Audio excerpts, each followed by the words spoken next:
afternoon, SMA. 6 years. 6 years ago, we started the Poetry Cafe. Sorry, not we, Captain Mitchell. 6 years ago. This would be my 5th year coming back and hosting it, and I'm very glad to be here. Most of you guys know me, most of you guys don't. My name is Wilmer Rediega, and you see me walking around. I help out Captain Mitchell with the Poetry Club. And like I said, it's always amazing to be here. You know, we have a lot of talented kids at this school.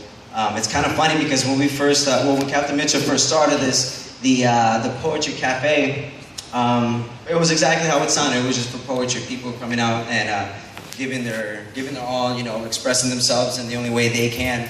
And as the years went by, the school got bigger. We're in a bigger gym, Major July, Captain Mitchell. Remember we had the stage in the cafeteria? That was something new. For all you freshmen, where you get your food at, that used to be the stage. And it was very, very small. It was very claustrophobic, and it was very hot. The air conditioning in the cafeteria never used to work back when I was there. So, well, I'm glad to be back, and we're here. We'll start the show. By the way, Captain Bogey, that was a beautiful poem. She was nervous, really, really nervous. Like I probably had to slap her in the neck a couple times so she didn't come out and perform. But she came out here and she did her thing, and congratulations. Okay, our next poet, she's got an amazing heart. I've listened to the stuff that she's read, or that she's written, and earlier today she was actually performing a song that she was doing, and she sounds amazing. She's got a beautiful voice. Everybody, please give it up for Whitney Stewart.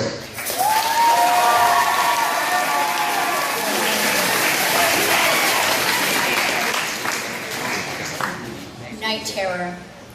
He sunk into the sub-Saharan sand, arms, legs outstretched. He burned his eyes looking into the sun. He smiled, then sighed. You've won. He buried himself in the ancient grain that turned to sewer slime. It oozed out of his nose. He choked on the sludge, the bane of humanity. He lay face first on a chalked street in Brooklyn. He blinked. Midnight. There were no stars save for the streetwalkers and the snowflakes they traded.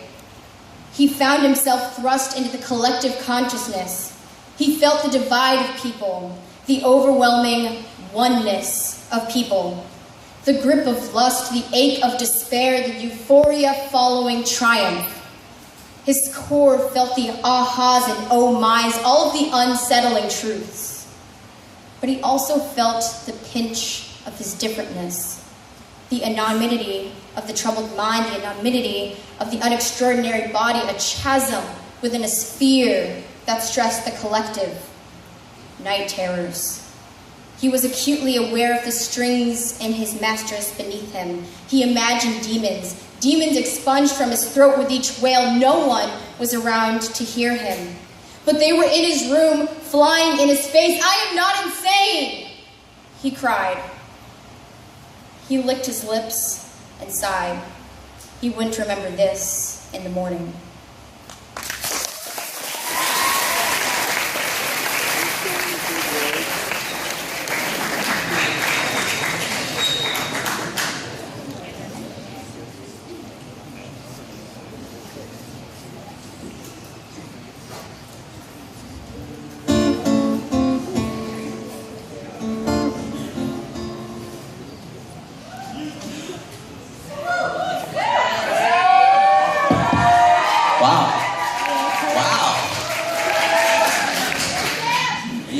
Popular, aren't you? Matter of fact, everybody, let me see some hands in the air. All your hands. Everybody, raise up your hands. Come on. Wave your hands around. Wave your hands around. Wave your hands around. Everybody, put them up, put them up. Ladies and gentlemen, Samantha Hanahan.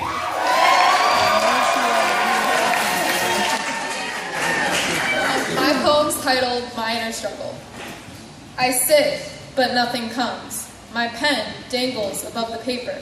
The lamplight burns into my eyes. Frustration consumes me. I know what I am feeling. Expressing those emotions is the challenge. For hours I just sit and stare. Why is it so hard to connect my heart with my mind? Because we often don't agree, they whisper. Heart is passion, the mind, contemplation. One acts, the other calculates. The heart can be broken, the mind keeps on growing. One has feelings, the other is a machine. We can't connect, they say. How can I win a war within myself between passion and reason? I can't. The heart is my drive. It's what gives me life. Take away the heart, and with it, my purpose. But the brain is what makes me, me. It's my processing center, how I function. Take away the brain, and I'm a vegetable. I need both. Can't have one without the other, but have both, and one constantly suffocates. So what can I do, I moan. Follow me, the heart whispers. Don't be illogical, my brain snickers. I need you both, I retort. That's the answer. Consult both. Pick the right one for the moment. One will always be stifled. The battle is worth it, I conclude, for it is better to have and to lose than to be without.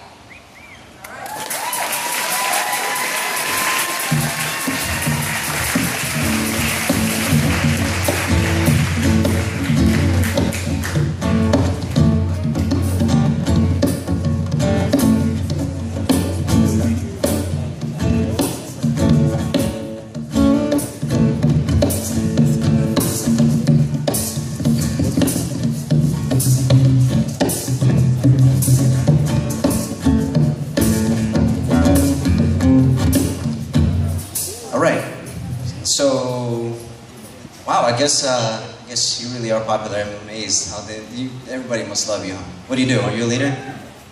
Yeah? Oh yeah? What's your rank? Staff sergeant. What, are you gonna be a captain for? Do you know for who? Oh, I wasn't here. I don't know. Well, that's pretty cool. It's cool to be in a leadership position. Anyways, up next we have Cole Thomas, ladies and gentlemen.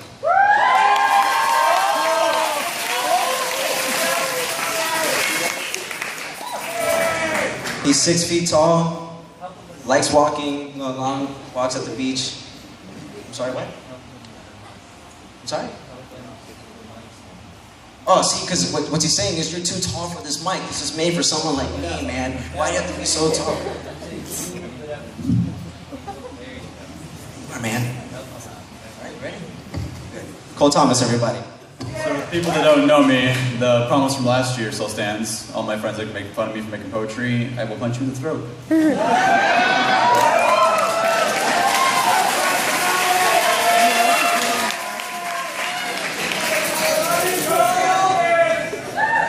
The poem is titled Faith.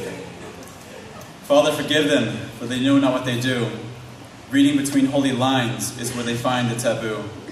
Now we seek knowledge, straight from the source. Tired of the misinterpretation of everything that is reinforced. We find ourselves on our knees, head bowed is where the hands meet while every sentence is followed by please. But listen carefully, you won't hear a peep. It is a fallacy that problems can be simply prayed away, that it's an all-curing panacea for anything not okay. Now the faith turns gray, people wonder and stray as the hope rots and decays, until religion itself seems cliche. Stop before you've gone too far. Forget what you know and embrace the scars. Don't let your faith be depraved. You are your own construction. Your sins may scold, but halt the self-destruction. Forget the prosecutors who claim to be disciples, people who pollute religion and claim that it's homicidal. Be forgiven for your sins and acknowledge the imperfections, because living in exile is just society's projection.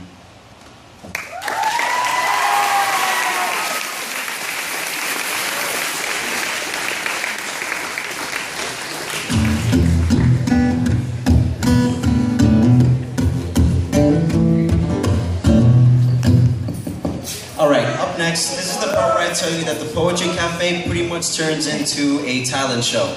We have three beautiful group of kids who's got amazing voices and they want to perform a couple skits for you. Is it on? Do a mic check. Check 1 2, check 1 2. Skirt.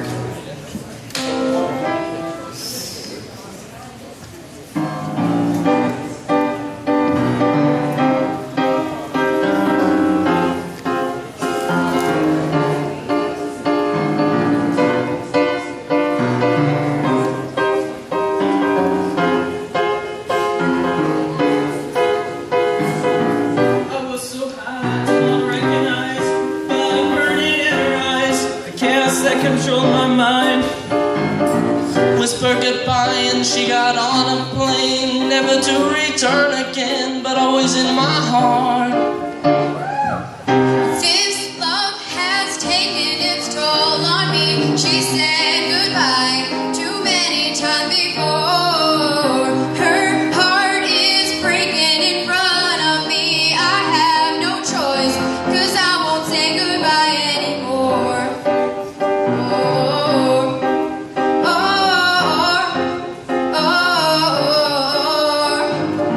I try my best to feed her appetite, keep her coming every night, so hard to keep her satisfied.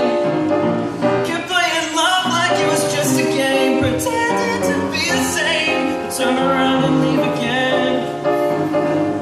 This love has taken its toll on me. She said goodbye too many times before. Her heart is breaking in front of me, and I have no choice, 'cause I won't say goodbye anymore.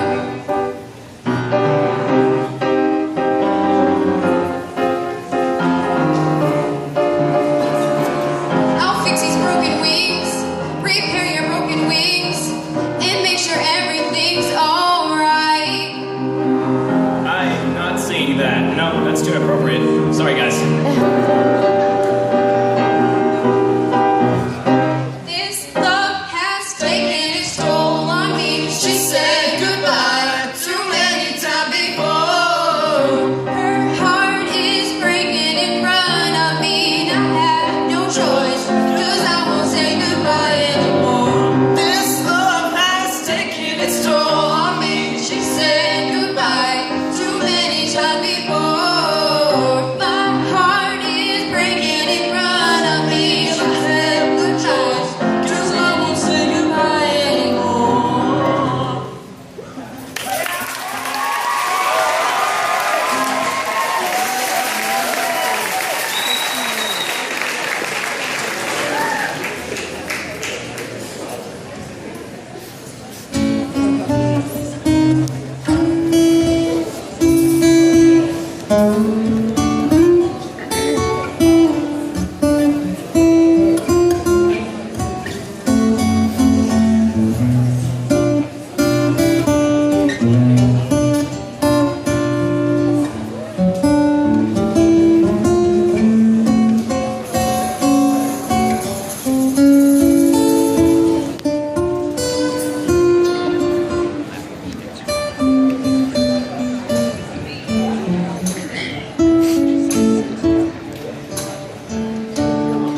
Sorry about that.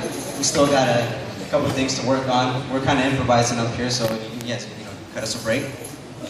All right, up next is my homegirl, really good friend of mine. This girl is outspoken. She always knows what to say. I mean, she pretty much improvises with everything. And I don't know, she's like my little sister, man, and I love hanging out with her. Everybody give it up for Drew Kendrick.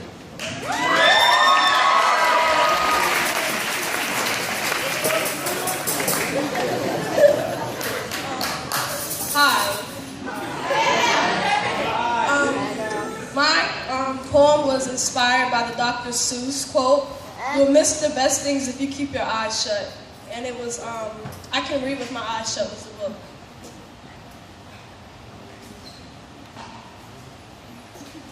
When I'm on a roller coaster, high above in the misty air, I cringe in fear while the wind blows through my hair. I grab hold of my seat, my eyes tightly closed, and all my fears disappear. But fear from what? The oddness of the jukes and jazz as it tries to glide the thrill-ful ride? The sensation of feeling greater than those who stand underneath me, or the feeling of failing those who stand below me? That's it.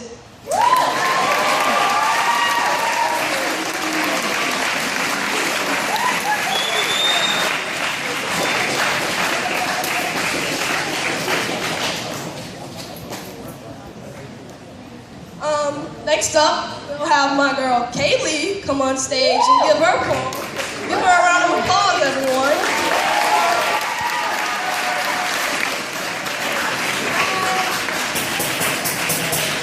My poem is called The Great Escape, and it was inspired by the Dr. Seuss quote, "The more that you read, the more things you will know.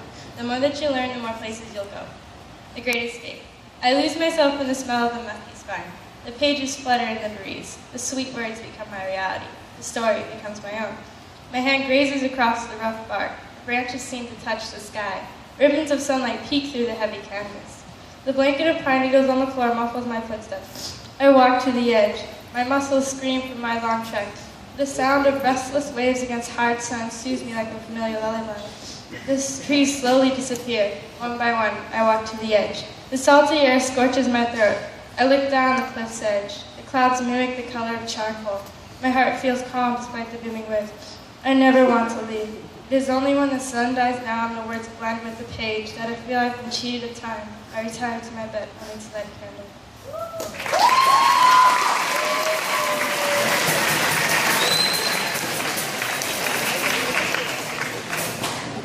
You know, I was really testing you on how you improvise. That's why I made. But you got on my though, which is pretty good, pretty good. By the way, I like what? I like your hair. Good. What do you drive a convertible? You drive a what? I drive a station wagon. Like the radio flyer station wagon things? Have you seen Radio Flyer? It's a sad movie. Yeah. Are you asking me out on a date?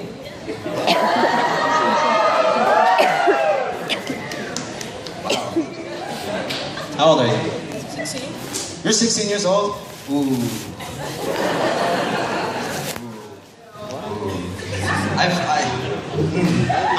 I'm a little too old for you. I don't really think. But you know what? Though we can have a movie like we can Slumber Party. No, of course. Okay. All right, ladies and gentlemen. We're hanging out as friends. We're not going on a date. I've had a past of dating younger girls, and it's not gone well. So I've cut it out. Anyways, up next we have the lovely Meredith. Meredith, your name's on the list, so I had to improvise. So of course, you want to sit down and perform? Okay, could you at least put up the chair up here? I want you to be the spotlight. Everybody's gonna have the spotlight. There you are. You ready? Go. Meredith, everybody.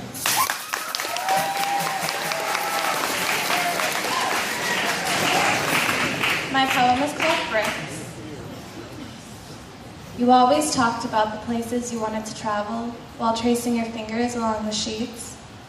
I heard your heart skip a beat when you spoke of France, of Italy, and Rome, and even outer space. It made me smile, your dreams.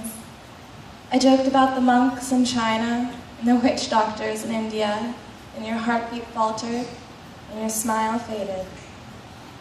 I remembered that morning while I drank tea in Germany, while I sipped coffee in Russia, while I ate biscuits in Brazil, and I laughed.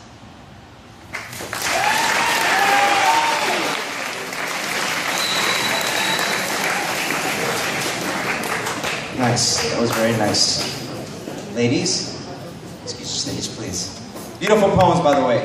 Oh, by the way, hey. Just remind me to give you my number, right? We'll talk. You Instagram? You Instagram? Do I got Facebook? Yeah, I got Facebook. Yo, do you have Snapchat? Yeah, a little Snapchat. Yeah, I got you. Ladies and gentlemen, we have another performance coming up, and these two guys, I watched them practice, and they are definitely gonna kill it. By the way they dress, you know they're gonna be real funny and real fun. See what I did there? Fun and funny, like they're two different words. Poetry, guys, poetry. Ladies and gentlemen, Connor and Charles, excuse me. Round two, baby. Woo. This goes out for Ty Rocky, baby.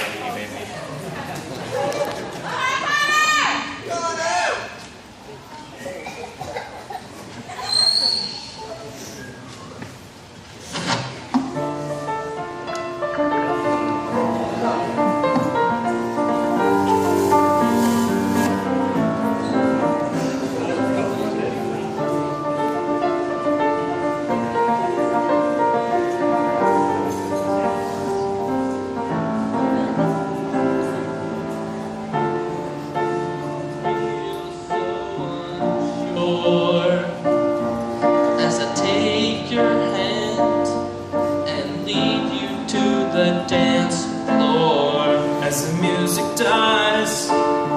Something in your eyes calls to mind a silver screen and all its sad goodbyes. I'm never gonna dance again. Guilty feet have got no rhythm. Thought it's easy to pretend. I know you're not a fool. Should've known better than to cheat a friend and waste the chance that I've been given. So I'm never gonna dance again the way I danced with you. Hit it, Bobby.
Just can't stop. I'm a soul man. I'm a soul man. I'm a soul man. I'm a soul man. So I'll grab your rope and I'll pull you in. Give it up and be your only boyfriend.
You guys like that performance?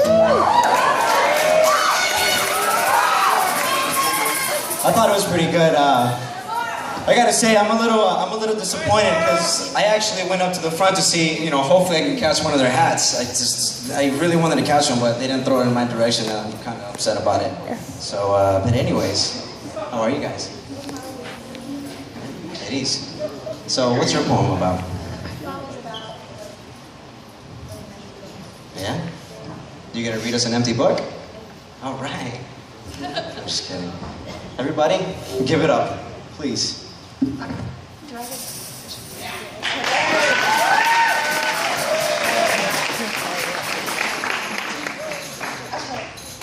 Alrighty, hello. So I wrote a poem, but I didn't give it a title because it's kind of like a fill in the blank kind of thing. Not really, but that's how I wanted it to be. So I'm gonna read now. Alright. Fiddling with an open book full of wordless pages, questioning a blank empire, attempting to seize the world. surveying my surroundings, yet the pages are still blank, with nothing feeling new and nothing feeling old. All the feelings I think I feel, they simply come and go. Without a solid thought, the words will disappear, and then there will be nothing, only blank pages, waiting to feel real. Woohoo!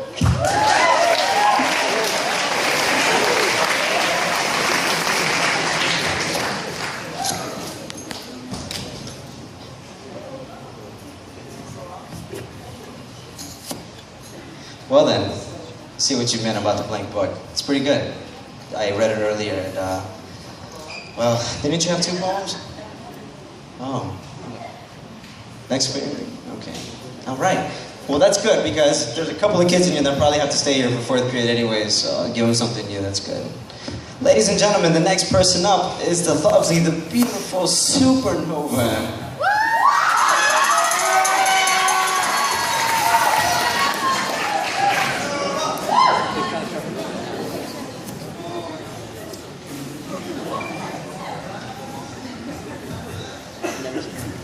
Okay, so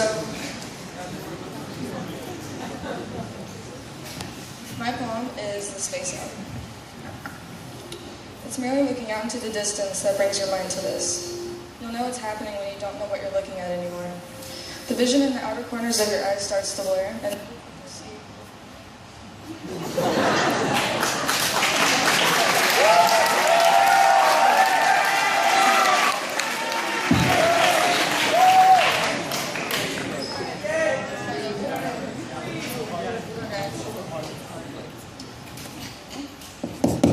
Hello, hello, hello.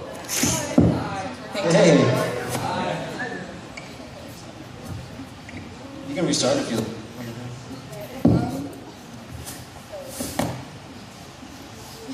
you'll know what's happening when you don't know what you're looking at anymore.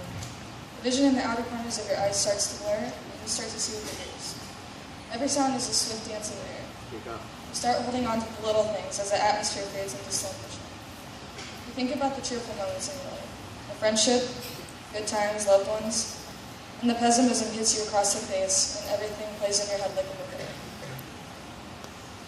You're not good enough, your relationship will fail, your friends betray you, the relaxed expression on your face has grown to eyebrows cringing along with tense fists. An uncomfortable itch breathes down from the nape of your neck to your tailbone. As you take an almost painful deep breath, you break into reality, and one long exhale renders you clueless.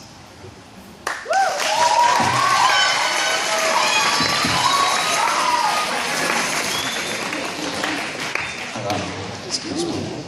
Can we get through? We're up next. Yeah, come on. Wow. What happened to your leg? You got surgery? Alright, excuse me. What'd you have surgery for it? You break your ankle? No? Alright. Well then, look at her. She came up here with a broken ankle, ladies and gentlemen, perform in front of you. So please, give it up, give it up, give it up.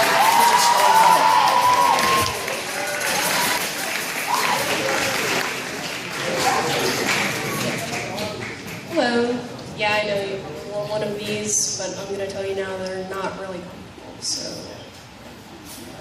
Okay. My poem is titled Life's Library. I am strong, like the book's spine. I have a hard cover that protects me. Inside I am filled with life's pages. I carry a story that leaves a lasting impression. But everyone has a story. I am only one in this vast library of people. Some are mysteries, some are fiction, and then there are the lucky few who become classics. Some burst thick with pages, others are thin, their pages like a whisper between the covers. Like all books, our story too must come to an end. We too shall wither, and our pages shall yellow. Eventually we will get placed on a shelf and collect dust. Forgotten, but not gone. For our stories live on in all who have known us. So go, tell your story. There's always someone willing to listen.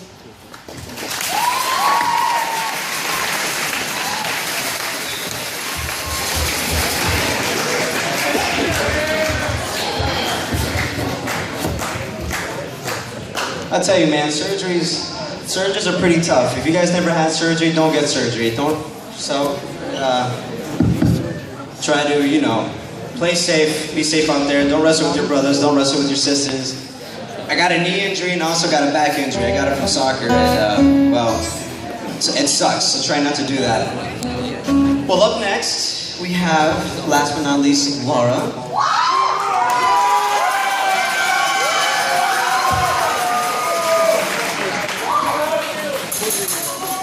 Well, good luck.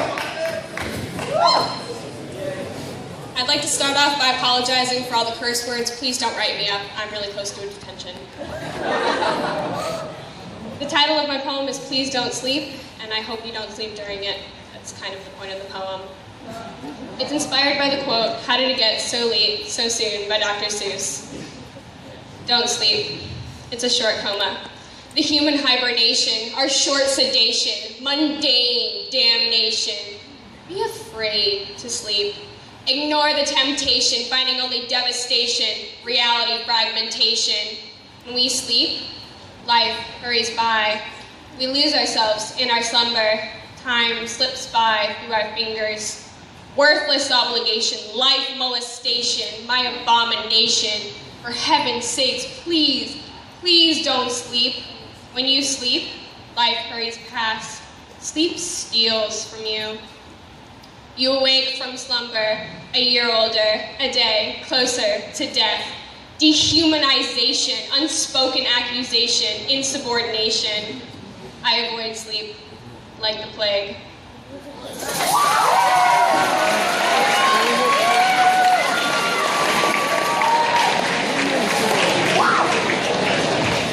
That was really good. That was really good, and I especially like how you have that memorized. That's always good. Actually, I learned that from Major Jalad. Major Jalad, how was your speech and debate class? Really? How was that? I learned a lot from Major Jalad's class and her speech and debate, and it helped me come out here and do this. I thank you for that. How am I doing, by the way? Thank you, thank you. Well, ladies, please excuse the stage. Another performance, another musical, and the people that are performing is Connor and Whitney. Oh, the 6 feet tall pole. Sorry for that.